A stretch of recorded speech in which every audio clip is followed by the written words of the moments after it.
ഭക്തന്മാരോട്, ഇന്ന് മകൾ എന്നെ കേൾക്കുന്ന ദൈവജനത്തോട് ആത്മാവിൽ ഞാൻ ഇങ്ങനെ പറയട്ടെ, ആത്മാവിന്റെ ദാനം നമ്മിൽ പകർന്നാൽ 25-ലെ പോലെ അല്ല, 26-ൽ ഇതുവരെയും ചെയ്യാത്ത ചില ദൈവിക പ്രവൃത്തി നമ്മളിലൂടെ, നമ്മുടെ ശുശ്രൂഷയിലൂടെ ദൈവം വെളിപ്പെടുത്തുമെന്ന് വിശ്വസിക്കുന്ന ദൈവജനം കരങ്ങൾ ഉയർത്തി ദൈവത്തിന് സ്തോത്രം പറയട്ടെ. Praise the Lord.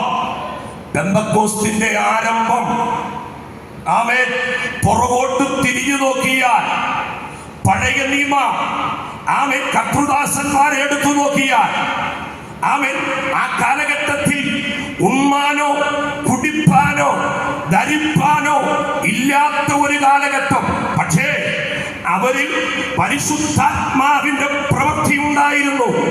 ആ പരിശുദ്ധാത്മാവിന്റെ പ്രവൃത്തി, ആമേൻ, അത് സാക്ഷ്യമായി, അത് വിടുതലായി, അത് അത്ഭുതമായി തന്റെ ജനത്തിന്റെ ഇടയിൽ വെളിപ്പെട്ടു.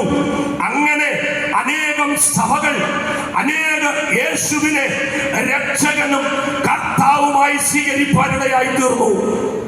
Praise the Lord.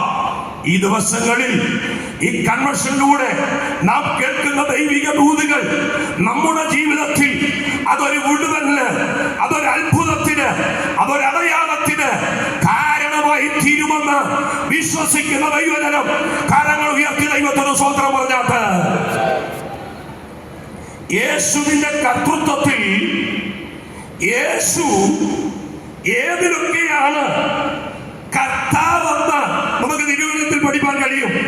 ഒന്ന്, അവൻ സൃഷ്ടിയിൽ അവൻ കർത്താവാണ്. Praise the Lord. ഒരു വാക്യം കൂടെ ഒന്ന് വായിക്കണം.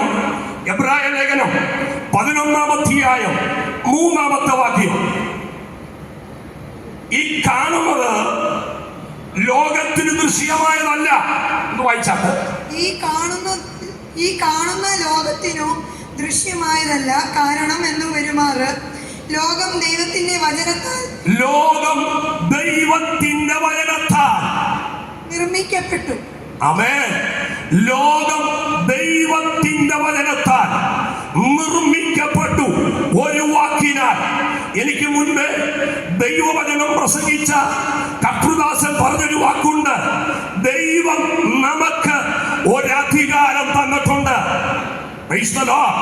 പലപ്പോഴും ദൈവം നമുക്ക് തന്ന അധികാരം ഉപയോഗിക്കാത്തതാണ് പലപ്പോഴും നമ്മുടെ പരാജയം. ഇന്ന്